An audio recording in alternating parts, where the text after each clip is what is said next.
रूपा अपने पति करण के साथ रहा करती थी। रूपा की एक छोटी बेटी थी जो अभी मात्र 5 साल की थी। रूपा और उसका पति करण, वो दोनों काफी अमीर थे।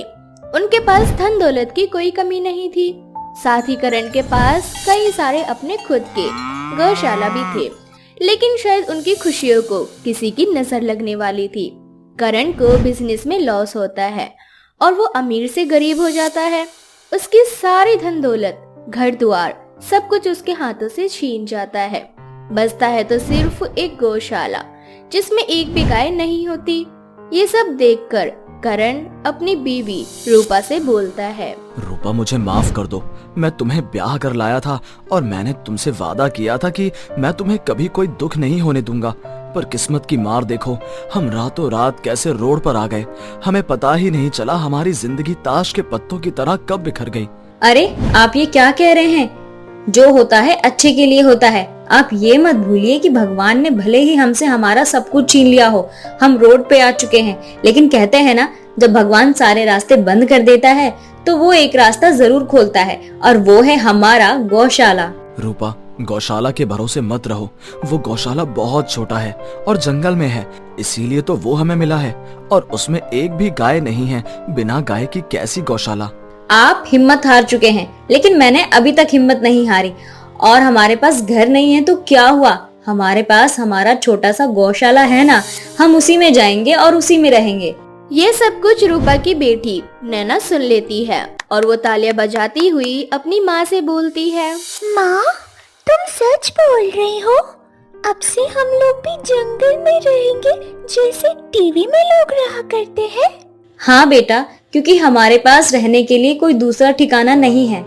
फिर तो बहुत मजा आएगा। माँ, मैं जंगल में गौशाला में रहूंगी और रोज अपने हाथों से अपनी गायों को घास खिलाया करूंगी। माम, कब चलेंगे अपनी गौशाला में? अपनी बेटी की खुशी देखकर रूपा और करण की आंखों में आंसू आ जाते हैं और वो लोग अपना सामान लेकर जंगल की ओर बढ़ जाते हैं।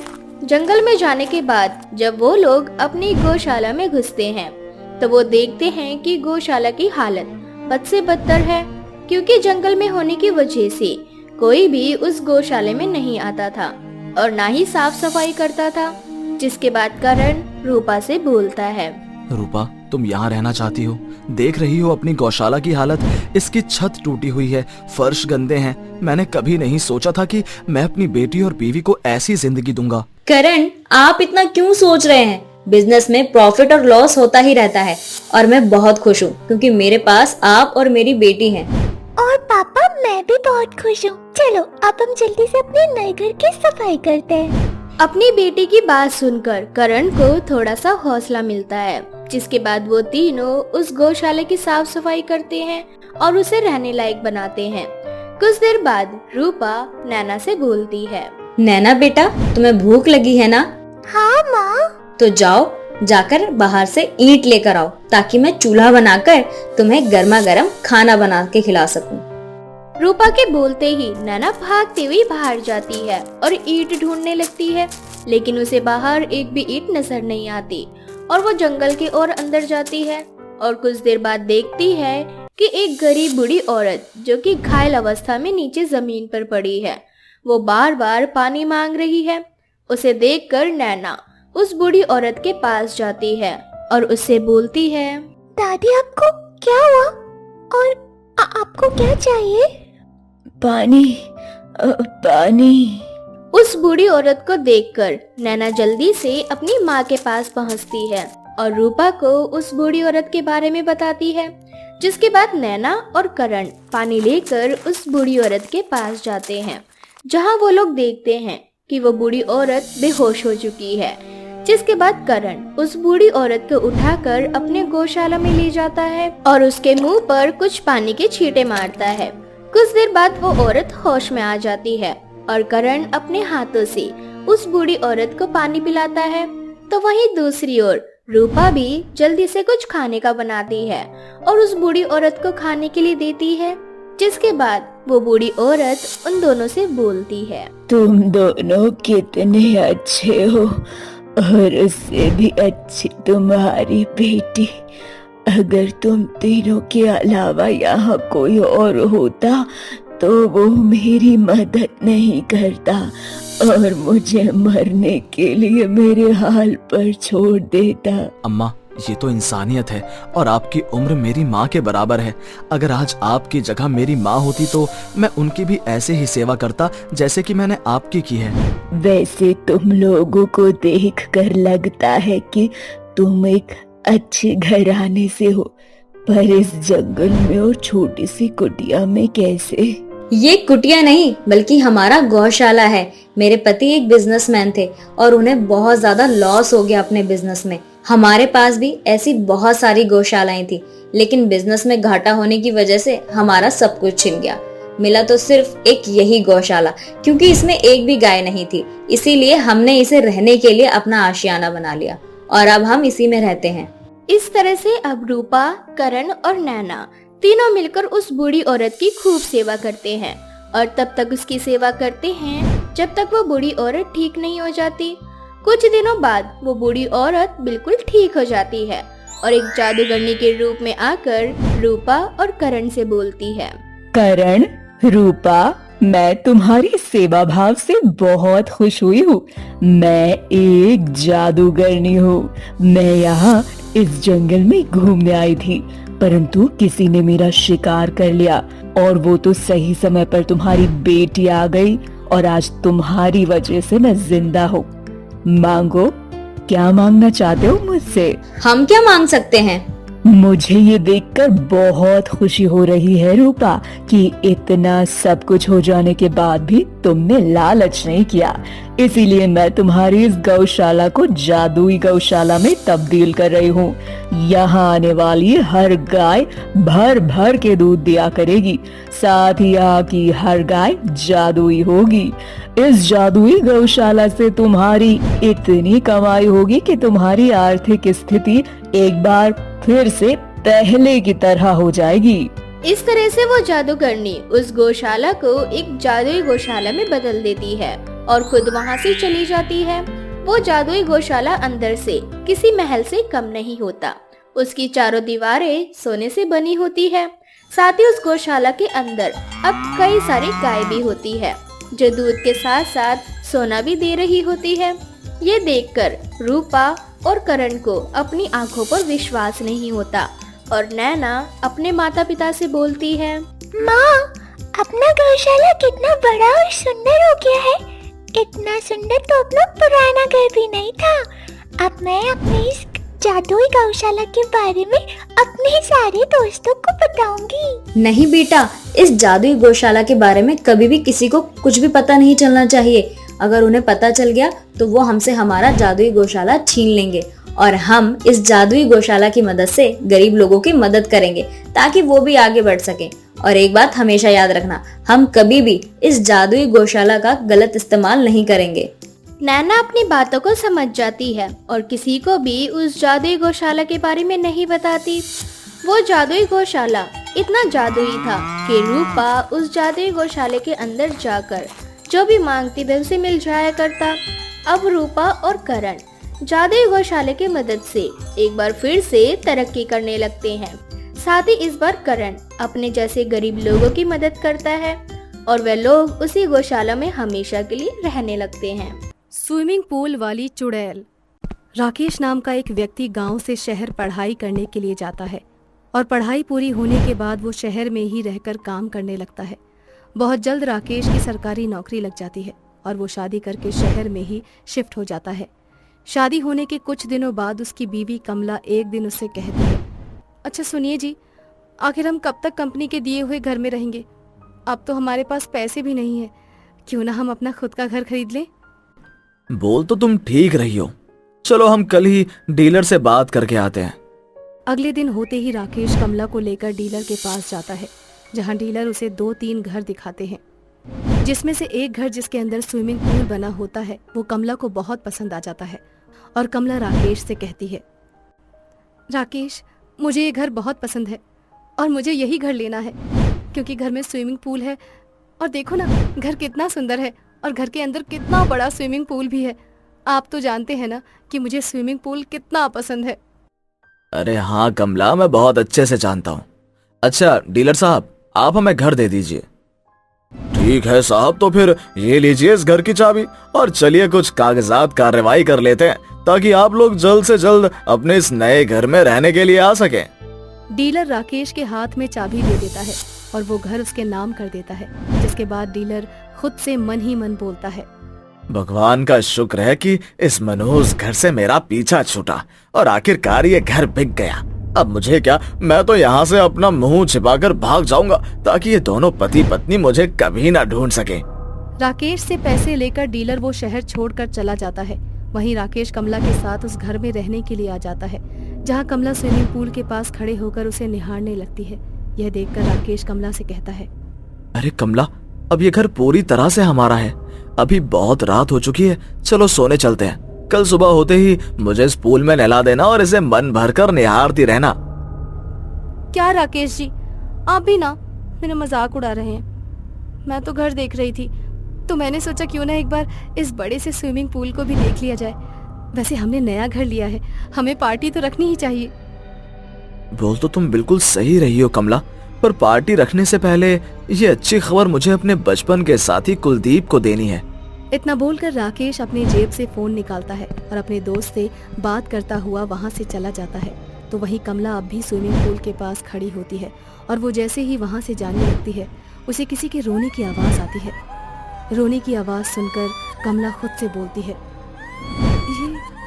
ये रोने की आवाज़ कहाँ से आ रही है? जो कोई भी रो रहा है उसकी आवाज़ में कितना दर्द लगता है। इतना बोलकर कमला वहीं रुक जाती है और स्विमिंग पूल के अंदर देखने लगती है, परंतु उसे स्विमिंग पूल के अंदर कोई नजर नहीं आता। जिसके बाद कमला वहां से जाने लगती है कि तभी स्विमिंग पूल से एक हाथ बाहर निकलता है और वो कमला का पैर खींचकर उसे स्विमिंग पूल के अंदर डुबो देता है। और कुछ देर बाद एक चुड़ैल बाहर निकलती है और वो चुड़ैल कमला का रूप लेकर खुद से बोलती है, बहुत दिनों बाद इस घर में कोई रहने के लिए आया है और बहुत जल्द इस घर में पार्टी होगी। उस पार्टी में आए आधे से ज्यादा लोगों को मैं मार डालूंगी और इसमें मदद करेगी ये औरत, और इस औरत का रूप लेकर मैं अपनी भूख मिटाऊंगी।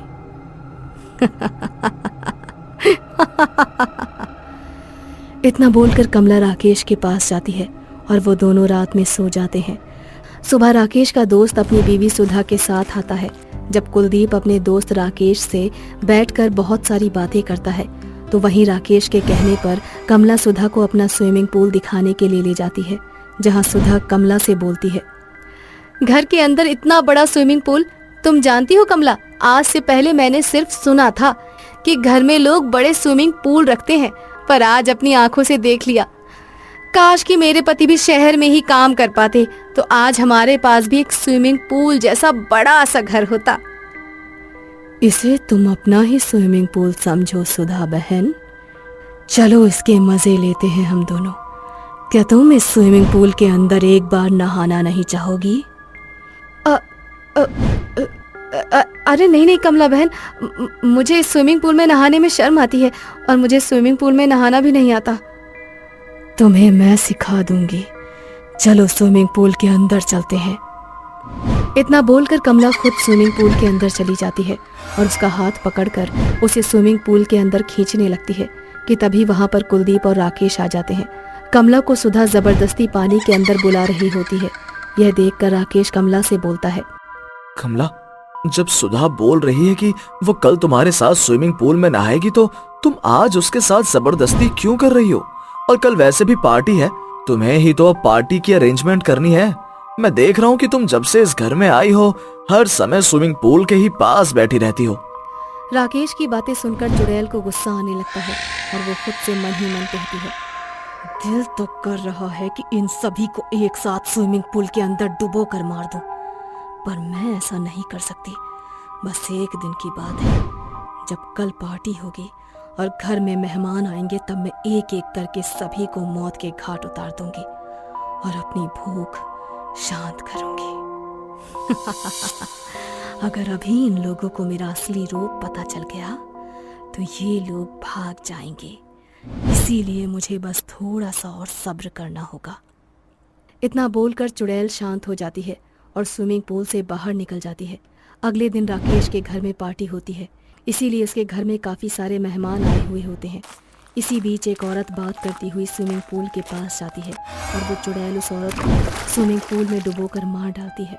परंतु ये सब कुछ सुधा देख लेती है, जिसके बाद वो भागती हुई राकेश के पास जाती है और सारी बात उसे बता देती है।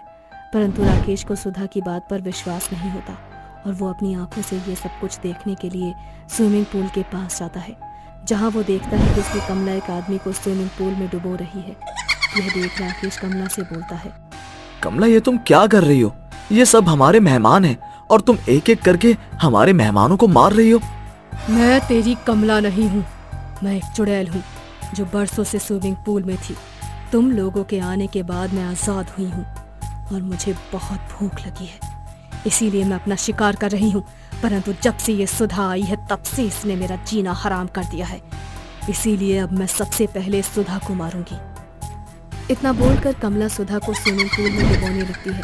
तभी कुलदीप गंगा जल लेकर आ जाता है और स्विमिंग पूल में डाल देता है, जिस वजह से चुड़ैल सुधा को छोड़ देती है और सुधा स्विमिंग पूल से बाहर निकल जाती है और राकेश से बोलती है, राकेश भाई साहब, इस चुड़ैल को खत्म करने का एक ही तरीका है, हम मिट्टी तेल डालकर स्विमिंग पूल में आग लगा देते हैं। और स्विमिंग पूल में मेरी बीवी कमला है, मैं ऐसा नहीं कर सकता। राकेश भाई, इस चुड़ैल ने तेरी बीवी को मार डाला है, अगर हमने इसे खत्म नहीं किया तो ये हम सबको मार डालेगी। सुधा और कुलदीप की बात सुनकर राकेश अपने घर से मिट्टी का तेल लेकर आ जाता है और उस स्विमिंग पूल में डालकर उसमें आग लगा देता है। स्विमिंग पूल में आग लगने के साथ ही उस चुड़ैल के शरीर में भी आग लग जाती है और वो तड़प तड़प कर वहीं मर जाती है, जिसके बाद राकेश वो घर छोड़कर हमेशा हमेशा के लिए चला जाता है और सुधा भी अपने पति कुलदीप के साथ वापस गांव चली जाती है। आस्था घर में सुबह सुबह पहले उठकर घर का सारा काम खत्म करके पूजा करती है और अपनी सास नीलम के कमरे में जाकर उन्हें चाय देने लगती है कि तभी आस्था का पति रमेश आवाज देते हुए आस्था से बोलता है, अरे आस्था, कहाँ चली गई? मेरे सर में बहुत दर्द हो रहा है, ऐसा लग रहा है मानो जैसे मेरा सर फट जाएगा। रमेश की आवाज सुनकर आस्था अपने पति को आवाज देती हुई बोलती है, हाँ रमेश जी, मैं बस थोड़ी देर में आई। अच्छा, तो आज भी उसके सर में दर्द हो रहा है। इसका मतलब ये है कि ये रात में फिर से नशा करके आया था।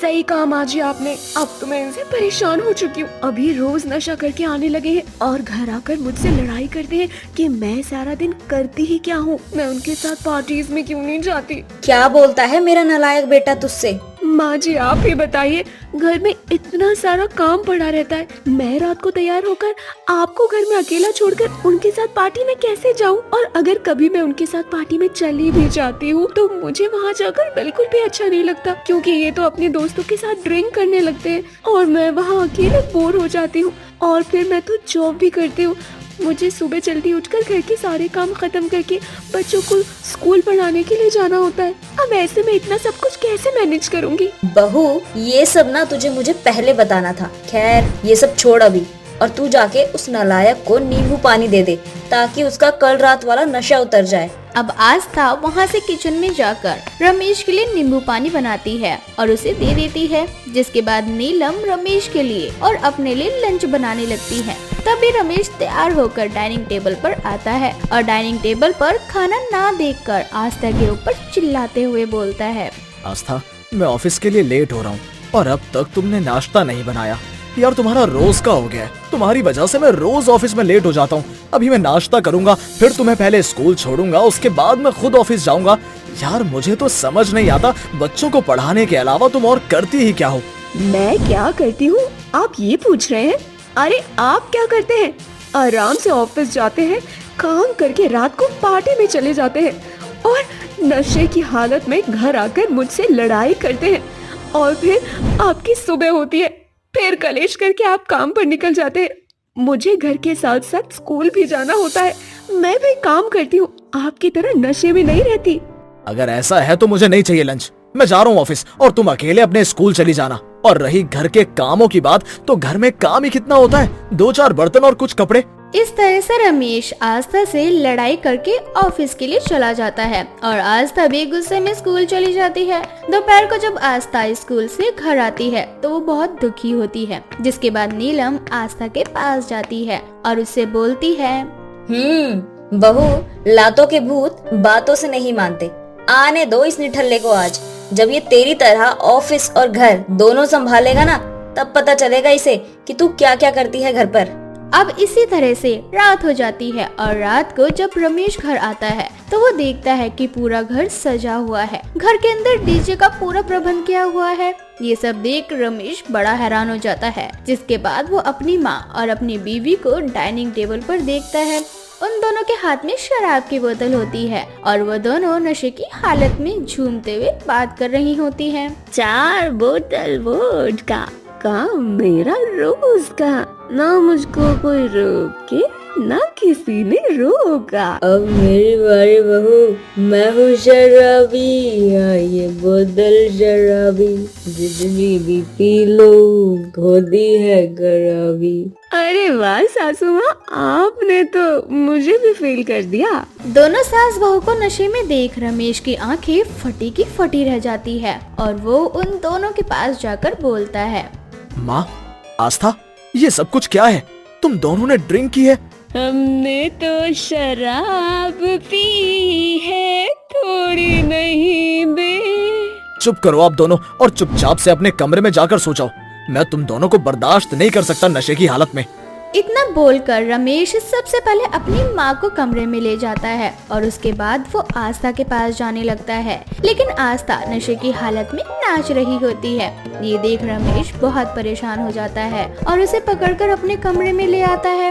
तभी उसकी माँ अपने कमरे से बाहर निकल जाती है। अब इसी तरह से उन दोनों को सुलाते सुलाते रात के 2 बज जाते हैं और रमेश बहुत ज्यादा थक जाता है। आज रमेश ने सुबह से कुछ नहीं खाया था, इसलिए उसे भूख भी बहुत तेज लग रही थी और वो खाने के लिए किचन में जाता है। शायद रसोई में कुछ खाने को मिल जाए। इन नशेड़ी सास बहू ने तो मेरा सारा नशा ही उतार दिया। किचन में जाने के बाद रमेश को कुछ खाने को नहीं मिलता और वो भूख से सो जाता है और सुबह जब उसकी आँख खुलती है तो सुबह के 10 बज चुके थे और अब तक उसकी माँ और बीवी सो रही होती है। ये देख रमेश आस्था को उठाते हुए उससे बोलता है, आस्था, उठो ना, देखो सुबह के 10 बज चुके हैं। मैं ऑफिस के लिए लेट हो चुका हूँ। अब जल्दी से मेरा नाश्ता बना दो। मेरा सर बहुत दर्द हो रहा है, बहुत भारी भारी लग रहा है सर। आप पहले मेरे लिए 1 गिलास नींबू पानी बनाकर ला दीजिए। किसने कहा था इन दोनों सास बहू को नशेड़ी बनने के लिए? अब मैं क्या करूँ? इतना बोलकर रमेश गुस्से में उठता है और किचन में जाकर काम करने लगता है और नाश्ता बनाते बनाते उसे 12 बज जाते हैं। इस वजह से वो ऑफिस नहीं जा पाता और पूरा दिन इसी तरह से निकल जाता है और रमेश अपना मूड ठीक करने के लिए कुछ देर के लिए घर से बाहर निकलता है और शाम को जब वह घर वापस आता है तो एक बार फिर से दोनों सास बहू को नशे में देखता है। ये देख रमेश का गुस्सा बढ़ जाता है और वो उन दोनों को संभालते हुए खुद से बोलता है, इन दोनों नशेड़ी सास बहू ने मुझे परेशान करके छोड़ दिया है। मैं घर का काम देखूं, इन दोनों को संभालूं या फिर ऑफिस जाऊं। मैं 2 दिन से ऑफिस नहीं गया। भगवान का शुक्र है कि कल संडे है।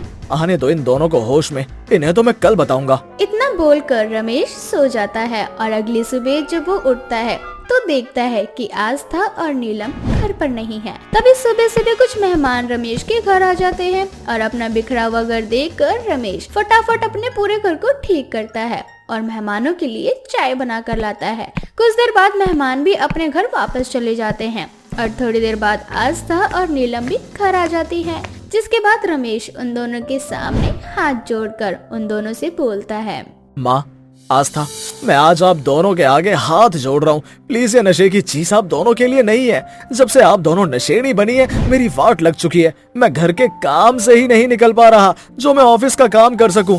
ऐसे में मेरी नौकरी चली जाएगी। मुझे समझ नहीं आता मैं अकेले क्या क्या करूं। पता नहीं आस्था, इतनी आसानी से तुम सब कुछ कैसे कर लेती हो? हम तो तुझे सबक सिखाना चाहते थे बेटा, इसीलिए हम दोनों सास बहू ने नशेड़ी होने का नाटक किया और आज हम दोनों को बहुत अच्छा लग रहा है कि तुझे अब समझ आ चुका है कि आस्था घर परिवार ऑफिस सब कुछ कितने अच्छे से मैनेज करती है। और हाँ बेटा, अब मुझे तुझसे यही उम्मीद है कि तू अब से नशे में घर नहीं आया करेगा और मेरी प्यारी बहू से लड़ाई भी नहीं करेगा। आई एम सॉरी आस्था, मुझसे गलती हो गई। अब से ये गलती दोबारा नहीं होगी। अब आस्था और नीलम नशेड़ी होने का नाटक छोड़ देती हैं, जिसके बाद रमेश भी ड्रिंक करना छोड़ देता है और आस्था से लड़ना भी।